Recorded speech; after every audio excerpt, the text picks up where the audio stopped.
ভাই এই যে পাশে যাকে দেখতে পাচ্ছেন নাম হলো ভিপি নুরুল হক নূর। একে নিয়ে একটা ভিডিও আমি আজকে তৈরি করছি, এজন্য তার কিছু কথা আপনাদেরকে শোনাবো ভাই। কথাগুলো সচরাচর সবার মুখ থেকে শোনা যায় না। রাজনৈতিক যারা কাজ করে, রাজনৈতিক দলের সাথে যারা যুক্ত থাকে, তারা সচরাচর এই সমস্ত কথা বলে না। তারা যে সমস্ত কথা বলে তার চাইতে ভিন্ন একটা কথা বলছে ভিপি নুরুল হক নূর। আসলে কি কথাটা বলছে একটু শোনেন আপনারা। আপনার বা আপনাদের কি কোনো রাজনৈতিক আদর্শ রয়েছে যার আদর্শে আপনারা রাজনীতি করেন? ইন্ডিভিজুয়াল কোনো পার্সনকে আদর্শ হিসেবে আমি ওইভাবে ফলো করি না, কিন্তু আমরা যেহেতু মুসলমান, স্বাভাবিকভাবে আমাদের কর্মকাণ্ডে, আমাদের গোটা জীবনে আসলে আমরা একজনকে আদর্শ হিসেবে গ্রহণ করতে পারি, সেটা আমাদের প্রিয় নবী হযরত মুহাম্মদ সাল্লাল্লাহু আলাইহি ওয়াসাল্লাম। এছাড়া সুবহানাল্লাহ, মাশাআল্লাহ, আলহামদুলিল্লাহ।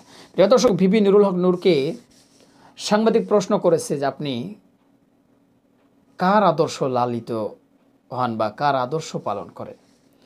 বেশিরভাগই যারা রাজনীতি করে, আওয়ামী লীগের কাছ থেকে যদি জিজ্ঞাসা করা যায় আপনি কার আদর্শের সৈনিক, ওরা ডাইরেক্ট বলবে আমরা শেখ মুজিবের আদর্শের সৈনিক। বিএনপিকে যদি আপনি প্রশ্ন করতে চান আপনারা কার আদর্শের সৈনিক, ডাইরেক্ট উত্তর দেবে আমরা হলো জিয়ার আদর্শের সৈনিক।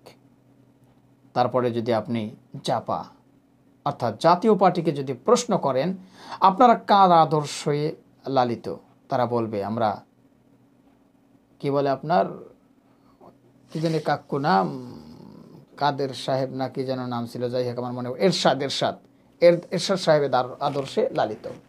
তার মানে প্রত্যেকটা রাজনৈতিক দলের নেতারা, যারা সিনিয়র নেতা আছে, তাদের আদর্শে তাদের রাজনৈতিক নিয়মকানুন চালায়। কিন্তু ভিপি নুরুল হক নূর তিনি বলেছেন আমরা যেহেতু মুসলিম, আমরা শুধুমাত্র রাসূলুল্লাহ সাল্লাল্লাহু আলাইহি সাল্লামের আদর্শ লালন পালন করি।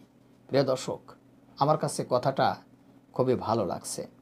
ভিপি নুরুল হকের নূরের এই কথাটা আমার কাছে সত্যি ভালো লাগছে। আপনাদের কাছে কেমন লাগছে আমি সেটা তো আসলে জানতে পারবো না বা বলতে পারবো না, তবে আপনাদের কাছে কেমন লাগছে একটু কমেন্ট বক্সে দেখি জানান আপনারা। হ্যাঁ, যা আপনারা আসলে কার আদর্শে লালিত পালিত, বা আপনারা কার আদর্শ গ্রহণ করবেন, বা কার আদর্শ আপনাদের কাছে ভালো লাগে, একটু আপনারা কমেন্ট বক্সে জানান তো। তো আমি বিশ্বাস করি আপনারা যদি মুসলমান হয়ে থাকেন তাহলে অবশ্যই আপনারা বলবেন আমরা রাসূলের আদর্শে বিশ্বাস করি, যেমনটা বলেছে ভিপি নুরুল হক নূর। তো যাই হোক প্রিয় দর্শক শ্রোতা, আশা করি আপনারা বিস্তারিত আলোচনা শুনেছেন, জেনেছেন, বুঝেছেন। অবশ্যই আশা করি ভিপি নুরুল হক নূর সম্পর্কেও আপনাদের মতামত ভিডিওর কমেন্ট বক্সে জানাবেন। পারলে ভিডিওটি শেয়ার করে দেবেন। আর আমাদের পেজ নাসির অফিসিয়ালে যদি আপনারা নতুন হয়ে থাকেন, প্রতিনিয়ত এ ধরনের সকল প্রকার নিত্য নতুন আপডেটগুলো পেতে আমাদের এই পেজটি ফলো দিয়ে আমাদের সাথে থাকবেন।